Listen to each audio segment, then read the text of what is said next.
A vida nessa época era danças, bebedeiras, não sei o que, tudo isso que a juventude gosta de fazer, né? Então essa foi a minha juventude lá. É a mesma coisa.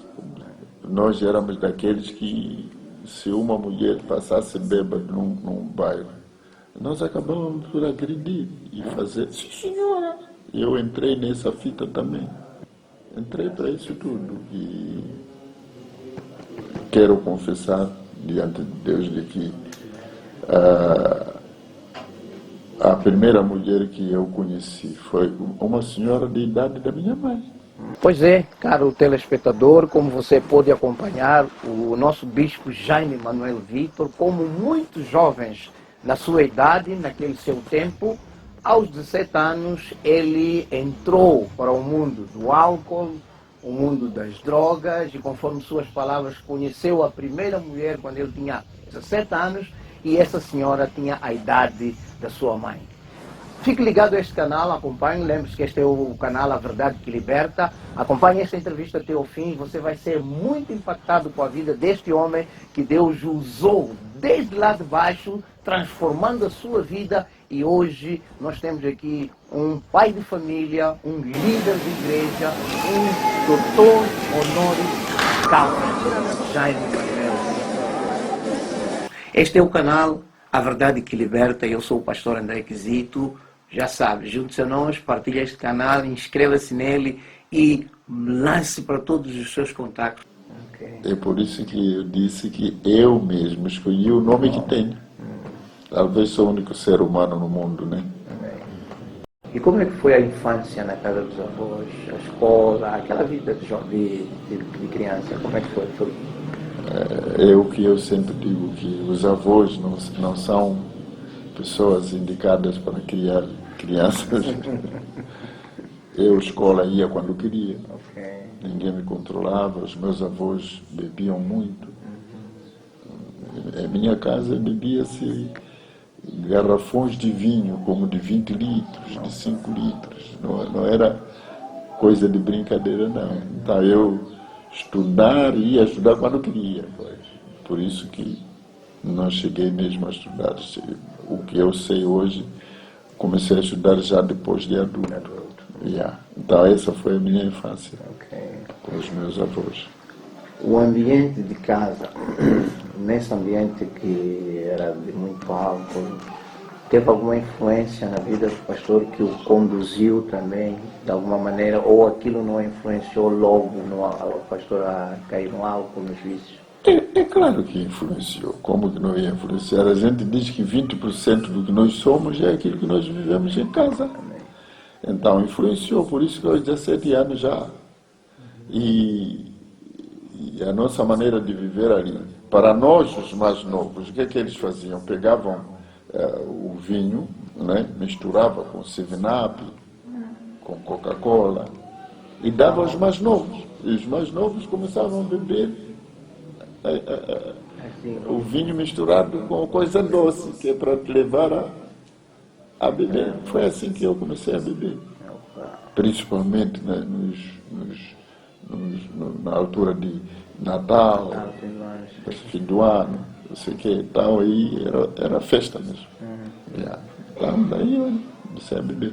Eu cheguei a beber de tal maneira até cair, não aguentar com a bebida. Sim.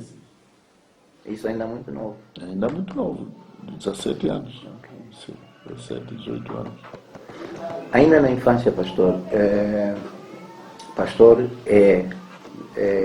misto, né? E viveu com os seus avós de raça negra. Isso criou algum bullying, havia alguma discriminação assim, com os seus amigos? Alguma coisa que lhe marcou por causa dessa questão racial? Não. Não, né? Eu não senti isso. Porque cresci assim mesmo. Eu não senti isso. Antes, pelo contrário, eu era respeitado. Como vocês sabem, em África eu sou branco. Na Europa eu sou negro. Quando eu estava na Europa, eu era negro. Chamavam-me de irmão de cor. Então, eu não não senti nada disso aí. Pelo contrário, me respeitavam. Yeah. Respeitavam mesmo. Yeah. E como é que era a vida dos avós? Eles, qual era a fonte de renda? O meu avô era militar. Ok. Ele era militar, ele era cabo, mas que tinham em consideração ele, como não tinha estudado, então era cabo, mas praticamente era contado como sargento. Yeah. Então ele tinha de tudo que queria, principalmente bebida, era 50% mais barato do que fora. No quartel era mais barato. No quartel tinha cantinas. Sim, tinha cantinas. Então não foi uma infância que tiveram assim carência, dificuldade? Não, essa parte não. Não, falta de comida nunca em minha casa. E a vida espiritual da casa? Todos nós, como africanos, temos os nossos deuses, temos alguma forma de adoração. Como é que era ali, né, com os avós? Sim, os meus avós, sempre que estivessem doentes, eles iam trazer curandeiros. É normal para nós, os africanos, né? Iam trazer curandeiros. Mas sempre me diziam que eu era cristão, mas nós não íamos à igreja. Sim. E o bispo foi batizado catolicamente? Sim, Há quantos anos? com um mês. Um mês, ok. Então, segundo a informação que me deram. Pois. Sim. E nessa fase não teve contato com nenhuma outra igreja, salvo as religiões africanas, essas maqueias e o catolicismo? Mais nada. Eu, em Tete, não conhecia outra coisa. Yeah. Não conhecia outra. E ficou em casa dos avós até a altura que saiu para a tropa para a vida militar. Mas o pastor disse que quando veio cá para a tropa, de vez em quando vinha tarde, porque se lembrava da esposa e da filha. Quer dizer, quando veio para aqui já era casado e tinha uma filha. E, aliás, a primeira gravidez nós tivemos 2 meninas. Uma perdemos com 7 meses. Exatamente. Então, isso foi já... O pastor casou-se com quantos anos? 22. 22, já na juventude. Sim. E como é que foi a fase juvenil antes do casamento? Como é que o pastor caracteriza aquela vida? Queremos vasculhar a vida do bispo. A vida nessa época era danças, bebedeiras, não sei o que, tudo isso que a juventude gosta de fazer, né? Então essa foi a minha juventude lá. É a mesma coisa como os outros. E o bispo era um líder no grupo de jovens, assim, era aquela pessoa que encorajava os outros, vamos a farra, vamos não sei quantos, ou era aquele que era conduzido pelos outros? Eu acho que era conduzido pelos outros, os mais velhos é que nos guiavam. Faço essa pergunta porque uma pessoa que olha para si hoje nem lhe passa pela cabeça que tudo isso foi feito. E na verdade, coisas terríveis que a gente andou a fazer na juventude.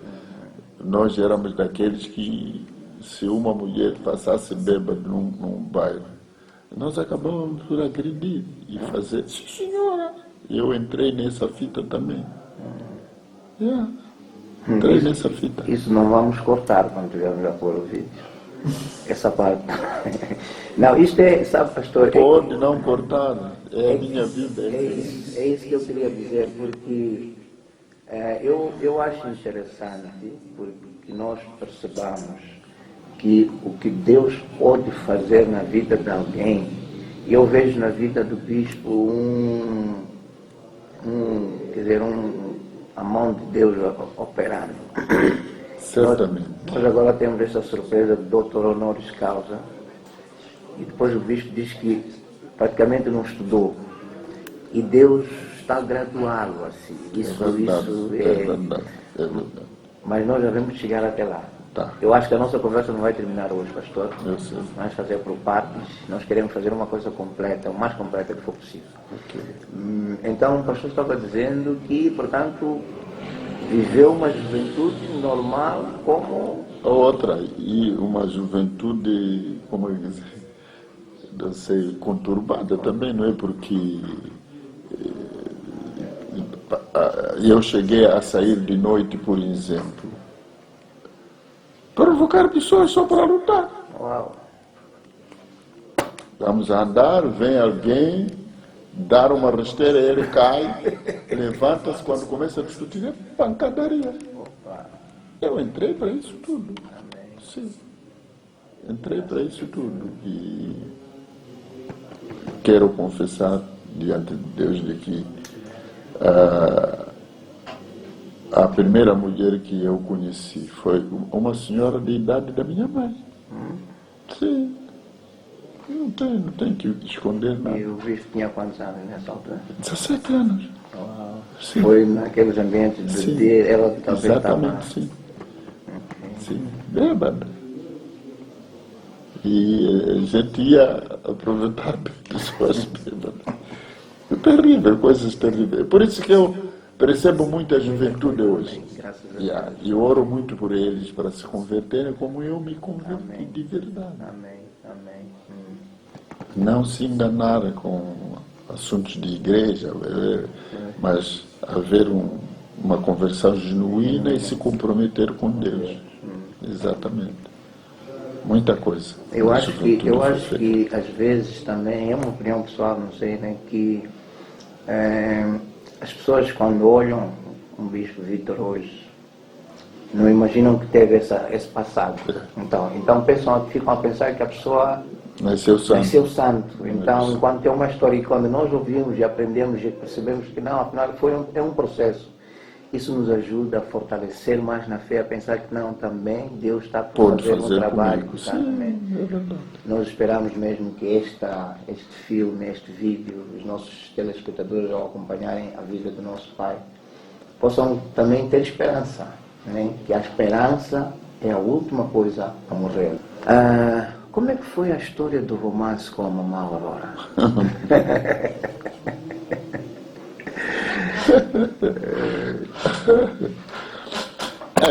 A história do romance com a Aurora é... E aí, caro telespectador, você ficou muito curioso, né, com a história do romance do Bispo e da Mãe Aurora. Fique atento, próxima sexta-feira nós vamos trazer mais este conteúdo. Ligue-se ao canal, inscreva-se nele e partilhe para todos os seus contactos para você ficar impactado com esta impressionante história do nosso Bispo Jaime Manuel